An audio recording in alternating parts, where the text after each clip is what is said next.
É o seguinte, Caleri ou André Silva? Será que o Caleri vai para o banco de reservas? Também tem a questão do Rian Francisco, se ele vai conseguir entrar para jogar, né? O Rian vai entrar finalmente, com o Caleri sendo banco. Tem também essa questão da demissão do Zubeldia, que acho que é o que mais importa para os dias de hoje. Oscar e Lucas, em relação ao jogo da Libertadores da América, se eles vão conseguir jogar.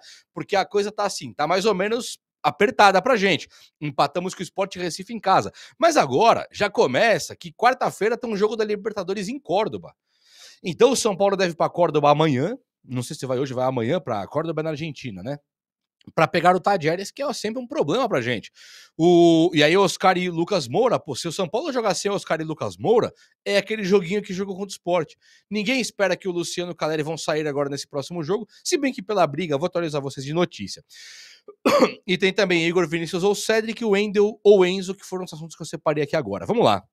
Deixa eu começar por Caleri, porque o Caleri ele teve um pedido de ir para o banco de reservas por parte da torcida do São Paulo e também por parte da torcida organizada do São Paulo. O Caleri, que sempre foi colocado na mídia, pelo menos nos últimos do meio do ano passado para cá, o Caleri tem sido bastante questionado por quem não é São Paulino.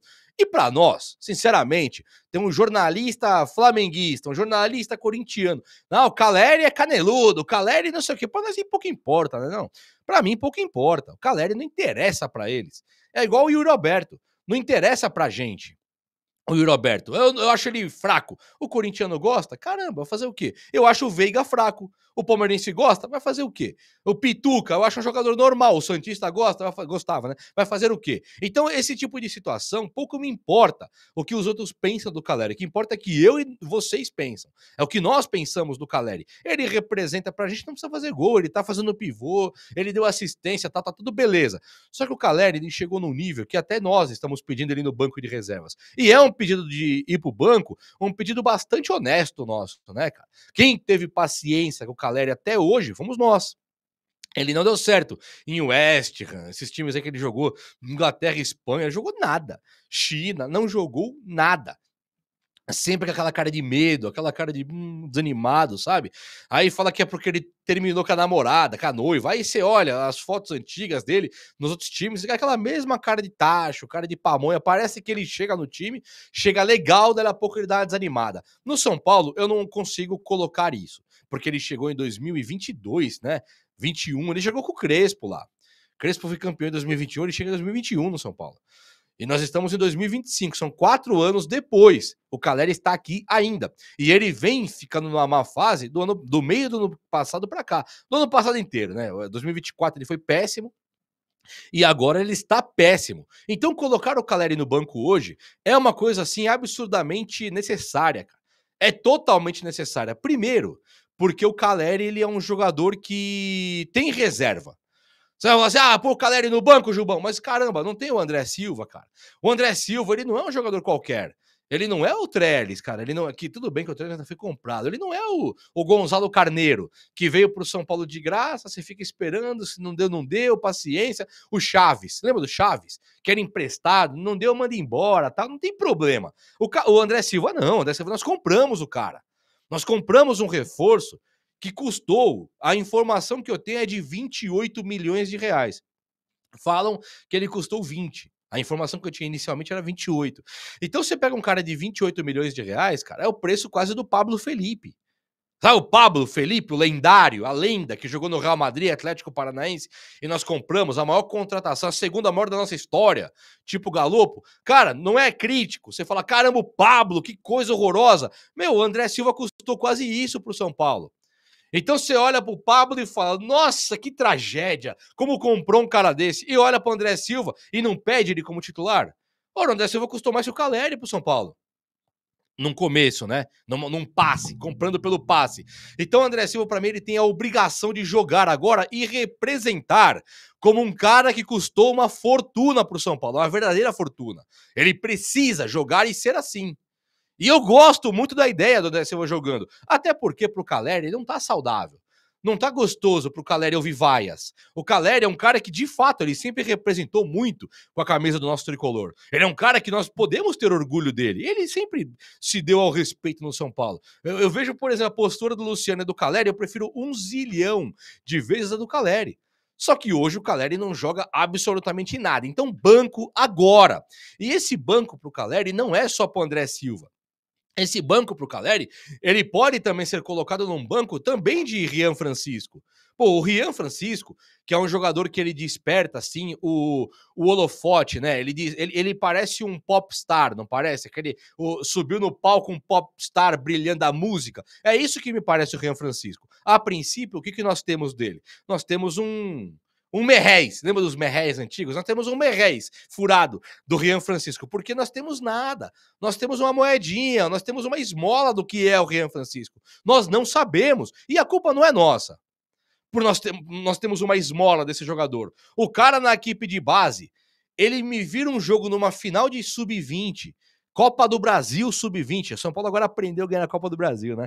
Ele ganha a final da Copa sub-20 da Copa do Brasil, o Palmeiras começou 2-0, cara. O Rian foi lá e empatou o jogo 2-2. Ele fez 2. Depois o Lucas Ferreira foi lá e virou o jogo e empacotou o Palmeiras. Aí você fala, tá, meu, o cara era artilheiro das multidões na equipe de base.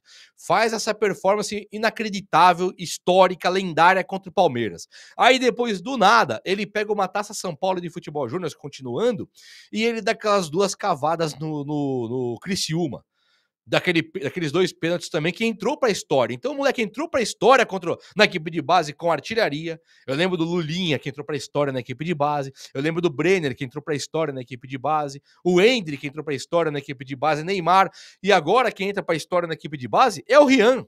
Não é um qualquer. Pode ser o próximo Lulinha? Que é nada? Pode. Mas pode ser o próximo Neymar, o próximo Endrick. Ele tem essa capacidade. E nós não sabemos o que vai esperar do cara.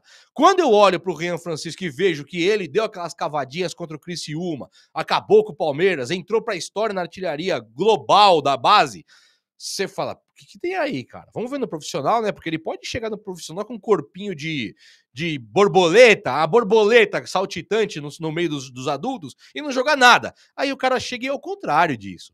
O Caleri atrapalhou ele naquele jogo lá, não contra a Portuguesa que ele faz o gol. Num outro jogo, o Caleri que atrapalhava ele. Ele dá uma cavadinha pro Caleri, o Caleri maltratou a bola.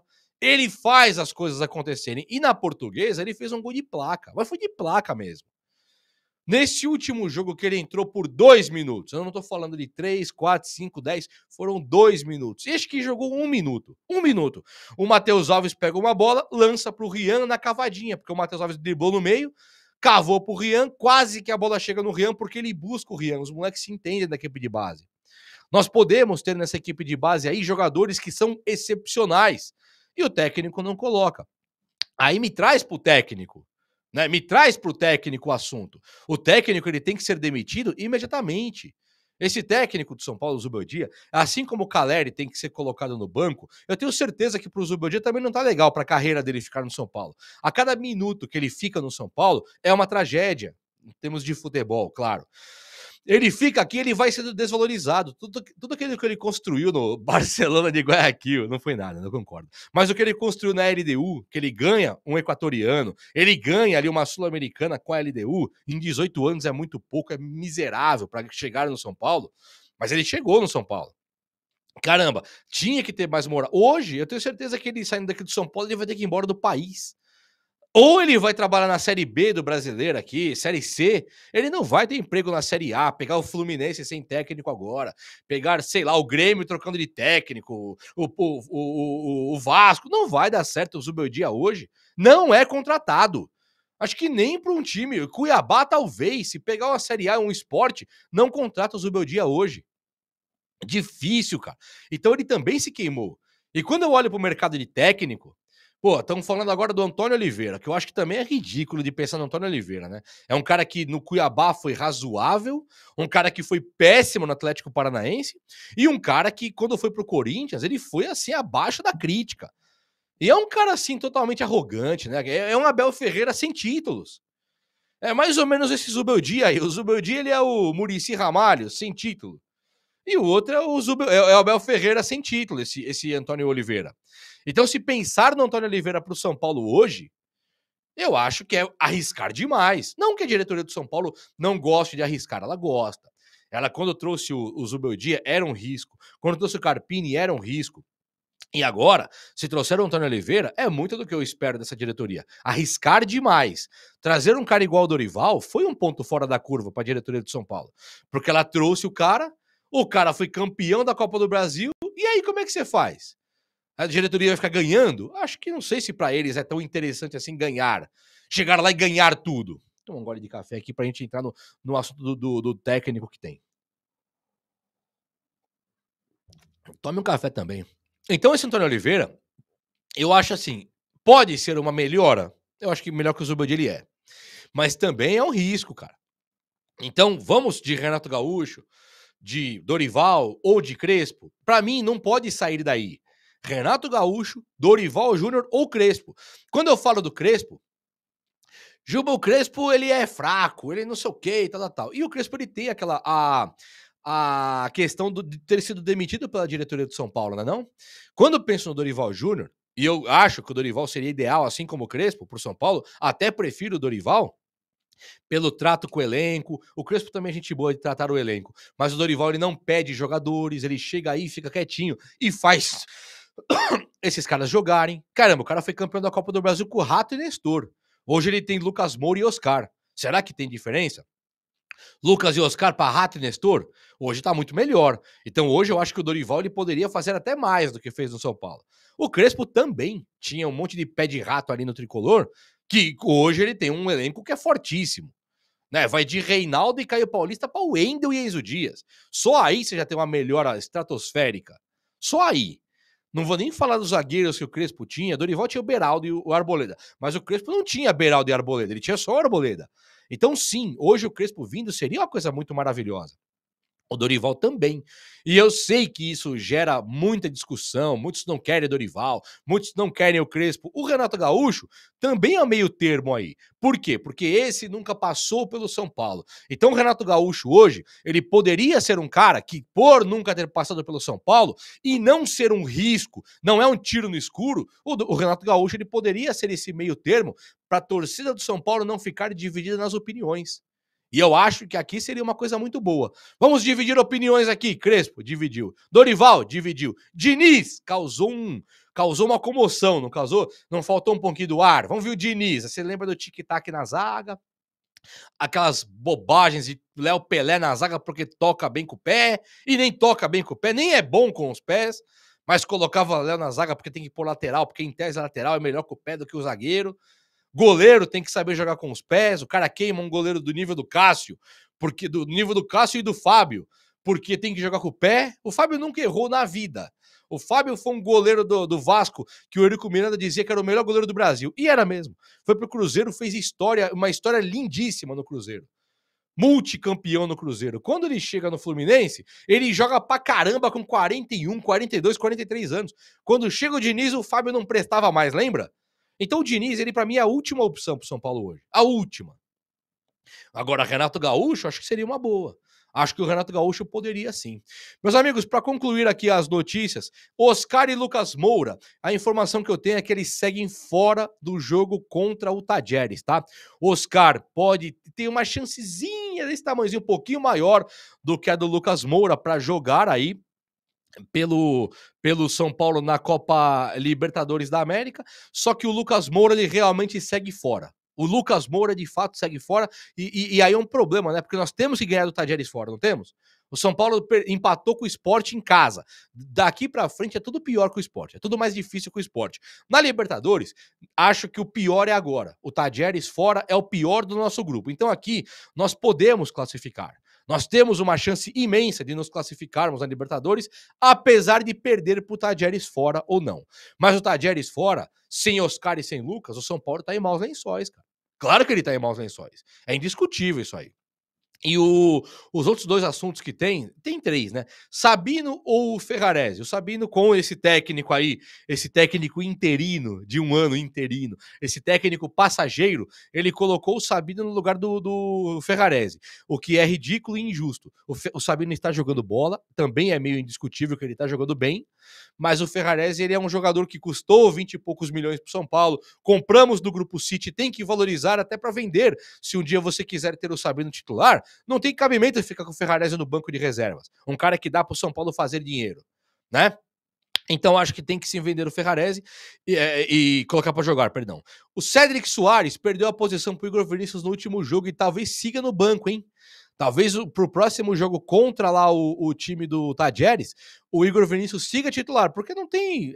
Ele virou titular, o Igor virou titular e o Sabino virou titular contra o Sport e deve ser o time que vai jogar agora contra o Tajeres. E o outro é o Enzo Dias, que também volta para o time, enquanto o Wendel jogou meio tempo e do nada, o Wendel saiu no primeiro tempo e o Enzo Dias volta. Então não se surpreendam se o time de São Paulo começar com Luciano, com Caleri, Enzo Dias, Igor Vinícius, é muito do que o e Sabino, é muito do que o Zubeldia tem feito por aqui. Só para concluir, Luciano, a galera tá pedindo agora de fora do São Paulo, tá? Mesmo aqueles torcedores que gritavam o nome dele de Luciano, estão agora pedindo o nome dele para ser afastado do elenco de São Paulo e ficou muito indigesto, ficou muito assim, dolorido aos olhos, né? Ver ele dando porrada naquele banco de reservas.